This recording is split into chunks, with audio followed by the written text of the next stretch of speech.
very close with your mom. How did your mom take that? Like, because I see she was there with you fighting for that but case. she was like, who knows how to manage that? Like somebody can tell you how to manage your kid if your kid goes to high school, then goes to college, and then graduates college, and then needs a job. You can advise that. You know, said nobody has advice for the kid who's went through college, had stardom, had fame, failed, got kicked out of college, and then had to figure his way out. So, you know, I don't blame my mother for anything, but you know, she was just it was a first time experience for her too. You know what I'm saying? But she got to go to work, so she can't worry about this all day, and so it's just an experience, and you hoping the best for your kid. So she's working this time. Is that how were you able to pay for? Because this is a big case to pay for these legal fees. No, so the legal fees, Alan Milstein and Leon Rose. And Leon Rose used to be Allen Iverson's agent. And, you know, the way they take it was we'll take the case on for free, but if we sue the NFL and win, it's like you get a third of proceeds or whatever it is. So it's a pro bono. Pro bono, yes. And if you lose, he's still there. It's just a wash. You know, but then also, you know, you get some collateral gains from that. You know, those guys. You get a lot of precedent and stuff. Other clients are looking for you now. Every other client's looking for you. So there's a thousand ways to compensate when you don't have cash if you have a notable case. Okay, so now you lose the case and you have to go to combine. You get drafted. You have to go to combine. Yes. Bad combine. Horrible combine. Go to the combine. They said one of the worst combines they've seen in a. Yeah. So here's they can rightfully say it because their minds was you've not been doing anything for 2 years. You should be in tip-top shape. You know, you didn't have to go through the rigor of a season and that like that. You should come here all together. My thing was like I've been lost for 2 years. I've been partying, drinking, drugging. They didn't know that though.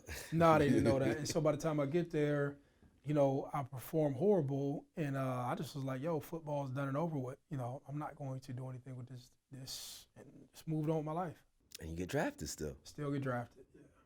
You get drafted. Now, before I go to the draft, at the combine, were you actually taking drugs still at the combine or during the combine or alcohol? So even during the whole period, even though the whole period leading up to the combine, like I got focused maybe 60, 70 days before the combine. Okay. And so in the back of my mind, I thought that I would be able to pull it together. You know, let me get 60 days in. I'll be running, jumping, catching the football, doing drills. Mm-hmm. And I was really trying to do that stuff. But when I showed up, it was just the whole thing fell apart. And then after you get drafted, didn't even get a snap in the preseason. They decided to release you. Was that because of during the workout summer camp? Yeah. It was for people who was on the team, they knew it was going to fall apart. So when I got to the team, I knew I wasn't going to be able to do it. This was springtime, so this is like April, May. They have a thing called like OTAs, like summer sessions basically, or spring summer sessions. So I go through this stuff, but I'm struggling to be a professional. And what I mean is that I'm struggling to get there at 7. I'm struggling to lift weights throughout the whole day. I'm struggling to basically be like an extended version of what college players are at the highest level. And so I never want people to look at Denver as if like Denver didn't try to help me. So throughout this process, they coming to me like, yo, like, you know, I know you need help transitioning, you know, can you get us a counselor? Can you sit down with a sports psychologist? And so me in my head, I'm like, I'm not about to sit down with this lady, you know, so I'm not about to talk about my issues. Like, what is that going to help? And so they would try to send her to me. They would try to send older guys to me, and I would just basically push them away. And I tell you all the time, I go back to like, you know, I really thought that I was a gangster. Like in my mind, I was still being that stubborn gangster. Yeah, you think you really believe it. You know what I'm saying? No matter what anybody tells you, you really believe like I'm a gangster. So I traveled throughout the process of the preseason, and they keep on saying it. So, you know, me, like I'm partying all night. I'm going from the club to the facility. I'm leaving workouts early and going back to LA and hanging out. I really believe that like I'm doing y'all a favor by being here. You know what I'm saying? And then it came to it. They was like, yo, bro, we've tried to give all this intervention and you don't want no help. And you're 20 pounds overweight still, right? Yeah, you don't want it. You know what I'm saying? And so what ended up happening is they're like, yo, we got to let go. This is a business and you're not contributing to the productivity of it. So the contract that you signed for, was it for $413,000? Yeah. Did you receive any of that money? No, I didn't receive anything. So I was betting in my head that I can go out here and magically put it together and perform well in the NFL and end up making, you know, $7 million. But, you know, I didn't end up seeing a dime off of it. That's because you didn't get a snap.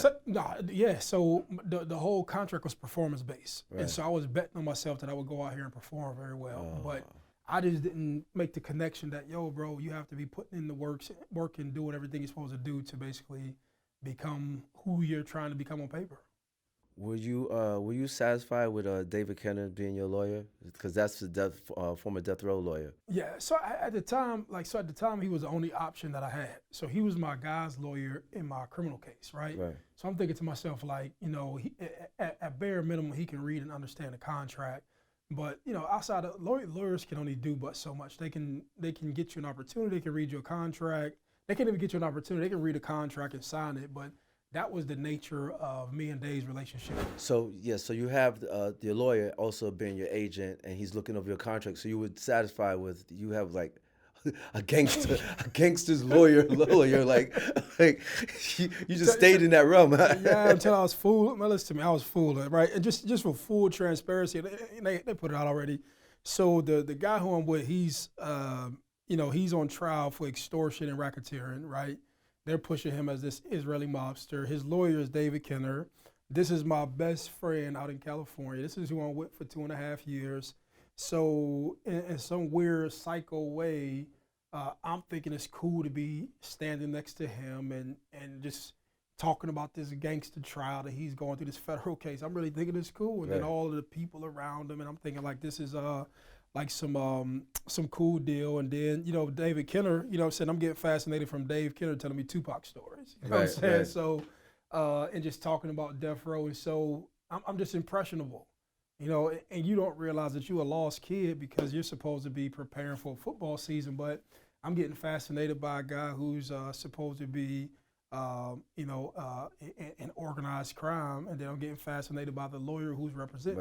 Right. And so then in my mind, I think I'm still a gangster. A gangster. It goes back to gangster again. Were you any? Why you think I told you 50 ruined my life? Yes, blame it on 50. But then you get his lawyer. But did you get cool having a relationship with Suge Knight since I never met Suge. You never met Suge? No, never met Suge. Don't know Suge.